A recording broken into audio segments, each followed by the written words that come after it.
আসসালামু আলাইকুম প্রিয় দর্শক, আমরা ইতিমধ্যে চলে আসছি সিলেটের এমসি কলেজে। আপনারা জানেন গতকালকে সিদ্ধান্ত আসছে যে জাতীয় বিশ্ববিদ্যালয়ে চলমান সকল পরীক্ষা বন্ধ থাকবে এবং শিক্ষা প্রতিষ্ঠান 2 সপ্তাহের জন্য বন্ধ থাকবে।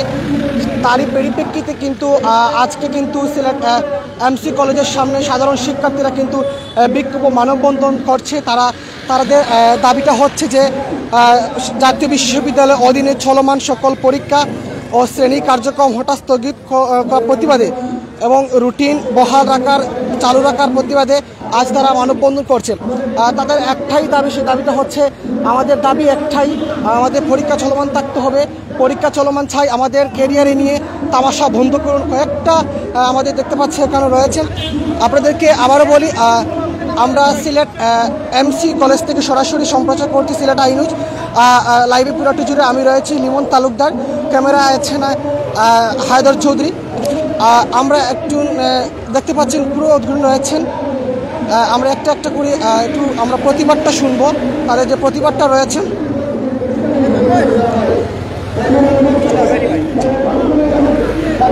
আমরা সরাসরি দেখছি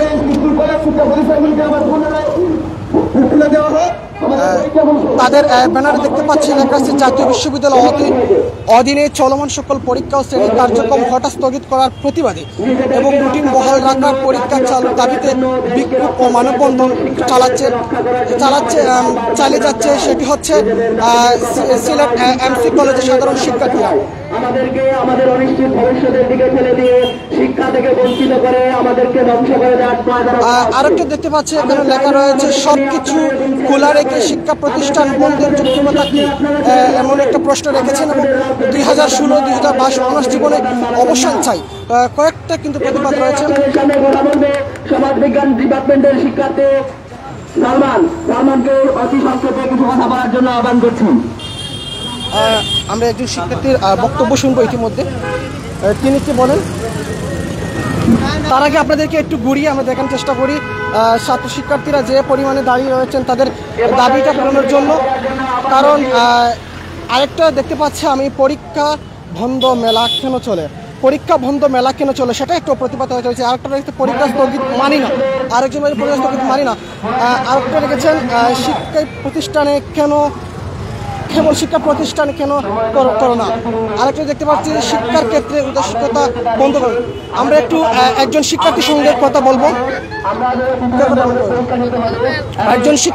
কথা বলবো যে হঠাৎ পরীক্ষা স্থগিত করার জন্য এবং শিক্ষা প্রতিষ্ঠান বন্ধ করার জন্য তারা যে পরিমাণ মানববন্ধন বিক্ষোভ চালাচ্ছে সেই পরিপ্রেক্ষিতে তিনি কি বলেন।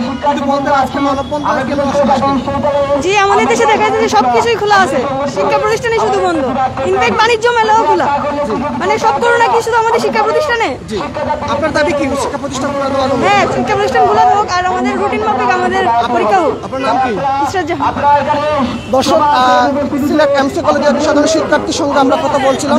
তিনি আমাদেরকে বলেছিলেন তাদের একটাই দাবি যেন তারা প্রতিষ্ঠানটা খুলে দেওয়া হয় এবং পরীক্ষা বহাল রাখেন। আমরা একটু অধিক যাই, অনেকটা লম্বা রয়েছে। আমরা সামাজিক অনুষ্ঠানে 100 জনের অনুমতি থাকলে পরীক্ষা হলে 50 জন কেন নয়। আরেকটা প্রতিবাদ, আমরা একটু সাক্ষাৎকার নিব শিক্ষার্থীর কাছে, আরেকজন শিক্ষার্থীর কাছে। তিনি কি বলেন আমাদেরকে। তিনি আজকে মানববন্ধনে দাঁড়িয়েছেন, কি এমন হঠাৎ মানববন্ধনের যে প্রক্রিয়াগুলো রয়েছে সব কিছু শুনবো ওনার কাছ থেকে। এবং আমরা জানি গতকালকে সিদ্ধান্ত চলে আসছে যে শিক্ষা প্রতিষ্ঠান বন্ধ থাকবে 2 সপ্তাহের জন্য এবং সকল পরীক্ষা স্থগিত করা হয়েছে। তিনি কি বলেন আজকে আমাদেরকে। এটার আমরা খুবই বিরোধিতা করি এটার, কারণ এটা যে আমাদের জন্য কত বড় ক্ষতি সেটা শুধু আমরাই জানি, যারা পরীক্ষার্থী, যারা ভুক্তভোগী। আমাদের যে কত বড় স্বপ্নটা আটকে আছে এটার জন্য সেটা শুধু আমরা নিজেরাই ফিল করতে পারতেছি। দেশের সমাজ, অন্যান্য যারা আছে ছাত্র সমাজ ছাড়া অন্যান্য সমাজের কেউ সেটা বুঝতে পারবে না। তো এটার তীব্র বিরোধিতা করি আমরা চাই পরীক্ষা চালু হোক, পরীক্ষা চলুক। দর্শক, শিক্ষার্থীদের যে দাবিটা আসলে সেই দাবিটা হচ্ছে তারা যেন তাদের পরীক্ষা আবার বহাল চালু হয় সেই বিষয় রয়েছে। আমরা একটু সরাসরি চলে যাব। আমাদের সাথে প্রথমে আপনারা সরাসরি প্রজ্ঞাপন জারি করে আমাদের পরীক্ষা এবং ক্লাস পুনরায় চালু করবেন। এই বক্তব্য রেখে আমি আমার বক্তব্য এখানে শেষ করছি। ধন্যবাদ নির্মল দেবকে। এ পর্যায়ে আপনাদের সামনে কথা বলবে মোনারিচাঁদ কলেজের শিক্ষার্থী, উদ্ভিদ বিজ্ঞান বিভাগের শিক্ষার্থী পিনাক দেবকে সংক্ষেপে কথা বলার জন্য আহ্বান করছি। সংগ্রামী উপস্থিতি, সবাইকে মানববন্ধনের পক্ষ থেকে শুভেচ্ছা অভিনন্দন জানাচ্ছি।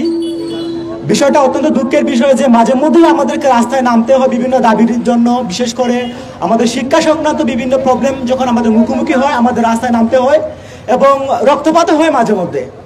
এটা খুব করুণ একটা বিষয় যে আমরা শিক্ষার দাবি নিয়ে যখন রাস্তায় নামি তখন রক্ত মুখোমুখি হতে হয়। আমরা দুদিন আগে যেটা দেখলাম আমাদের সাবিপ্রবিতে যে ঘটনা ঘটলো, সেটা যথেষ্ট যৌক্তিক দাবি ছিল আমাদের বোনেদের ভাইয়েদের, যার ফলে ওরা দাবি আদায় করতে গিয়ে রক্তাক্ত হয়েছে। তো প্রায় সময়ই আমরা রাস্তায় নামি আমাদের নির্দিষ্ট দাবির প্রেক্ষিতে এবং আমাদের এই ধরনের বিভিন্ন ঘটনার মুখোমুখি হতে হয়। প্রশ্নটা হচ্ছে কেন হচ্ছে? আমরা তো খেলার পুতুল নয় যে শিক্ষা মন্ত্রণালয় এবং বিসি উপাচার্য বারবার আমাদেরকে এই ধরনের একটা বিষয়ের সামনে নিয়ে আসবে। আমরা এর তীব্র নিন্দা জানাই এবং আমাদের জন্য মনে হচ্ছে যে হঠাৎ করে এই মানববন্ধন করছি, এই বাধ্য করার পেছনে একটাই কারণ বা বন্ধ দেওয়ার একটাই কারণ ছিল যে সাবিপ্রবির এই বিষয়টাকে যেন দামাচাপা দেওয়া হয়। এবং আরেকটা বিষয় আমার যেটা না বলি হচ্ছে না যে আমরা যারা এখানে দাঁড়িয়ে আছি এদের সিংহভাগটা কিন্তু কৃষক চাষাভুষার ছেলেরাই, কিন্তু ওই মহিলা ওই শিক্ষিকা যে কথাটা বললো সেদিন আমরা তীব্র নিন্দা জানাই যে আমরা কৃষকের ছেলে, তার বলে কি আমরা মানুষ নই? আমরা এরকম উপহাসের শিকার কেন হব? তা শিক্ষা প্রতিষ্ঠানে এরকম হওয়ার তো কিছু কথা ছিল না। আমরা তীব্র নিন্দা জানাই, ধিক্কার জানাই ওই শিক্ষকদের। আসলে শিক্ষক না বলা যায় না, উনি আসলে একটা বিপদ পশু। তাই আমরা ওনাকে নিন্দা জানাই এবং আজকে মানববন্ধনকে জানাই যে মানববন্ধনের পক্ষ থেকে বলছি যেন যথাসময় আমাদের পরীক্ষাটা হয় এবং আমরা আর এর গানি টানতে চাই না। ধন্যবাদ সবাইকে।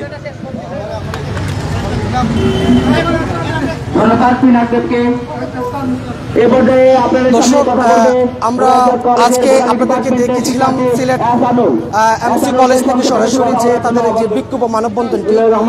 আপনারা যে যেখান থেকে আমাদের লাইভটি দেখতে পাচ্ছেন অবশ্যই শেয়ার করে সাথে থাকবেন। তাদের পুরো দাবিটা আসলে আপনারা শুনেছেন এবং আমি আবারও বলি, তাদের যে দাবিটা হচ্ছে জাতীয় বিশ্ববিদ্যালয়ের অধীনে চলমান সকল পরীক্ষা ও শ্রেণীর কার্যক্রম হঠাৎ স্থগিত করার প্রতিবাদে ও রুটিন বহাল রেখে পরীক্ষা চালুর দাবিতে মানববন্ধন করছে। তাদের পুরো দাবিটা হচ্ছে যে আপনারা জানেন যে পরীক্ষাটা আবার যথারীতি যেন চালু হয় এবং সকল শিক্ষা প্রতিষ্ঠান আবার খুলে দেওয়া হয়।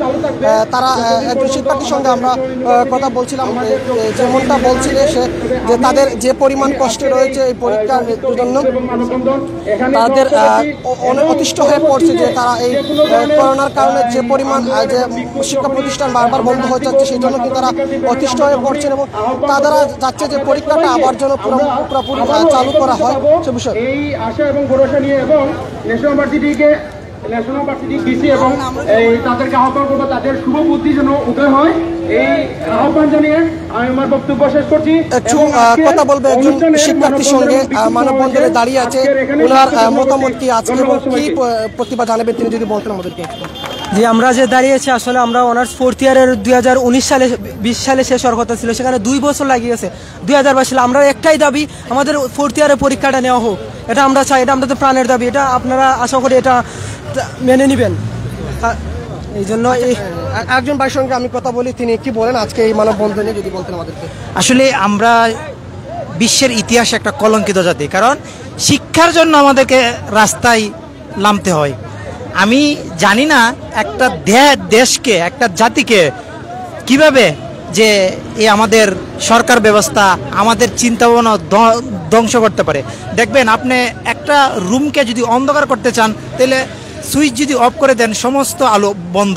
একটা জাতিকে ধ্বংস করতে প্রথমেই যে কাজটা করতে হয় সেটা হচ্ছে শিক্ষাকে ধ্বংস। তাই আমি একটা অশনি সংকেত পাচ্ছি যে এই জাতিকে ধ্বংস করার জন্য একটা প্রক্রিয়া চলছে। আমরা আশাবাদী মাননীয় প্রধানমন্ত্রী এবং মাননীয় শিক্ষামন্ত্রীকে অতিলম্বে আমাদের শিক্ষা প্রতিষ্ঠান আপনি খুলে দেন, যথাসময়ে আমাদের পরীক্ষাগুলো নিয়ে আমাদেরকে, আমরা মধ্যবিত্ত পরিবারের সন্তান, আমরা চাষাভুষার সন্তান, এই পৃথিবীকে এই জাতিকে দেখবেন মধ্যবিত্ত সন্তানরাই নেতৃত্ব দিয়েছে। আমরা যদি আব্রাহাম লিঙ্কনের দিকে তাকাই, আমরা যদি ভারতের প্রধানমন্ত্রী নরেন্দ্র মোদীর দিকে তাকাই, আমরা যদি জাতির পিতা বঙ্গবন্ধুর দিকে তাকাই, বঙ্গবন্ধু কিন্তু মধ্যবিত্ত পরিবারের সন্তান ছিল। তাই আমি প্রধানমন্ত্রীর কাছে আবার আকুল অনুরোধ জানাবো যেন আমাদের শিক্ষা প্রতিষ্ঠানকে খুলে দেওয়ার জন্য, কারণ একটা জাতিকে সুন্দরভাবে গড়ে তোলার জন্য প্রথমে কাজ হচ্ছে শিক্ষা। সে জাতি তত বেশি উন্নত যে জাতি শিক্ষার দিকে উন্নত। তাই আমরা মধ্যমাদের দেশ হিসেবে যদি আপনি ঘোষণা দিতে চান, আমাদের অনেক মন্ত্রী অনেক এমপি বলে যে আমরা আধুনিক দেশ হয়ে গেছি, কিন্তু আমরা তো সে আধুনিক দেশ যে শিক্ষার জন্য রাস্তায় দাঁড়িয়ে আমাদের ভিক্ষা করতে হয়, আমাদের মানববন্ধন করতে হয়। আমরা সবথেকে একটা কলঙ্কিত জাতি, কারণ আমরা ভাষা আন্দোলন দেখিয়ে দিয়েছি, ছাত্ররা কীভাবে আন্দোলন করে তাদের দাবি মেটাতে পারে। আমরা ৬৬-র আন্দোলন দেখেছি, আমরা ৬৮-র আন্দোলন দেখেছি, আমরা গণ অভ্যুত্থান দেখেছি, আমরা শেষ ১৯৯০-এর আন্দোলন দেখেছি। আমি মনে করি আমাদেরকে আপনারা রাগাবেন না। আমরা যদি রেগে যাই, আন্দোলন কিভাবে আমরা সফল করতে জানি আমরা সেটাও জানি। আমার নামটা রবীন তালুকদার, আমি মদনমোহন কলেজের স্টুডেন্ট, আমি রাষ্ট্রবিজ্ঞান বিভাগের। কিন্তু আমার দ্ব্যর্থহীন কণ্ঠে আমি বলতে চাই, আসলে এই দেশ শিক্ষাকে ভালোবাসে না, এই দেশ ভালোবাসে বিপিএলকে, এই দেশ ভালোবাসে রেস্টুরেন্টকে, এই দেশ ভালোবাসে কি বলবো, এই দেশ ভালোবাসে এই আপনার বাজারকে, মহলকে। যদি আজকে শিক্ষাকে ভালোবাসতো তাহলে শিক্ষা প্রতিষ্ঠান, একটা জাতি হচ্ছে শিক্ষা প্রতিষ্ঠান সবচেয়ে ক্লিন একটা জায়গা, একজন শিক্ষক হচ্ছে সবচেয়ে পরিপাটি একটা জায়গা, কিন্তু শিক্ষা প্রতিষ্ঠানে করো না। আজকে কেন রেস্টুরেন্টে নাই, আজকে কেন? ধন্যবাদ আপনাকে। রবীন তালুকদার নামে একজন ভাইয়ের সঙ্গে আমরা কথা বলে, তিনি যেমনটা বলছিলেন প্রধানমন্ত্রীর কাছে আকুল আবেদন জানিয়েছেন যে শিক্ষা প্রতিষ্ঠানটা আবার খুলে দেওয়া হয়, এবং তিনি যেমনটা কথা বলছিলেন পুরোপুরি জুড়ে। দর্শক, এই মুহূর্তে মানববন্ধনটি শেষ হয়ে গেছে। আমরা আবার বলি, আমরা যুক্ত হয়েছিলাম সিলেট এমসি কলেজ থেকে সরাসরি সকল শিক্ষার্থীদের মানববন্ধনে কর্মসূচিটি দেখাতে। আপনারা যে যেখান থেকে আমাদের লাইভটি দেখবেন অবশ্যই শেয়ার করে সঙ্গে থাকবেন। সেই পর্যন্ত ভালো থাকবেন, সুস্থ থাকবেন। আসসালামু আলাইকুম।